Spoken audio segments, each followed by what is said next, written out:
আসসালামু আলাইকুম। Hello viewers, তো আমি আজকে রান্না করব রুই মাছ বিলের। আমার দেওয়ার দিয়েছে এই মাছটা কিনে আনলো, তো বিলে মাছটা টক করে সেখান থেকে একটা মাছ ছেলেকে দিয়েছে। ফোন করে ডাকলে তারপরে মাছটা দিয়ে আসলাম। আসলে রান্নাটা করবো, কেটে দিয়ে পরিষ্কার করে হলুদ লবণ মাছে তেল গরম করে এক রকম মাছগুলো দিয়ে দিচ্ছি। একটু লাল করে ভাজতে হবে। মাথাটা সাইজ দেখে বুঝতে পারছেন যে মোটা মাছে দিয়েছে।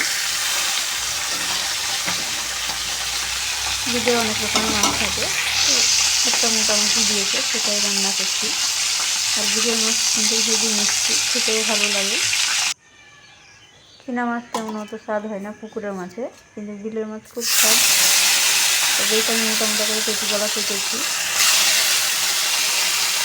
মাছ মাথা বেশ যেগুলো ভাজা হয়ে গেল, এখন চাকাগুলো পিস করেছি সেগুলো ভাজবো। সম্পূর্ণ মাছগুলো লাল করে ভাজা হয়ে গেল। কড়াইতে দিলাম তেজপাতা, কাঁচা লঙ্কা, পেঁয়াজ, আরও কিছুটা তেল দিয়ে দিলাম পরিমাণ মতন, আদা রসুন বাটা পরিমাণ মতন।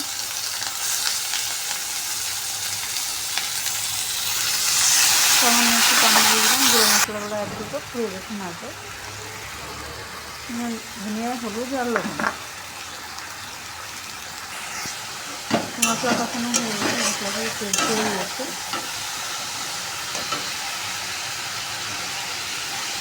এখন দিয়ে দিচ্ছি 1 কাপ পানি অ্যাড করে দিচ্ছি।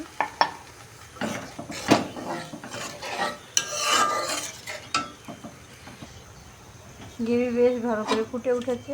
এই মুহূর্তে মাছগুলো দিয়ে দিচ্ছি ভেজে রাখা। কালারটা দেখে বুঝতে পারছেন খুবই সুন্দর এসেছে। আমি কিন্তু কোনো রকমের গুঁড়ো মরিচ দিইনি, তো কাঁচা লঙ্কা দিয়ে রান্না করেছি। গুঁড়ো লঙ্কাটা খেতে চাই না, তো আমি সেখানে কাঁচা লঙ্কা দিয়ে বাটলাম। রান্নাটা পুরো শেষ করলাম। ভিডিও ভালো লাগলে লাইক কমেন্ট শেয়ার করুন। আল্লাহ হাফেজ।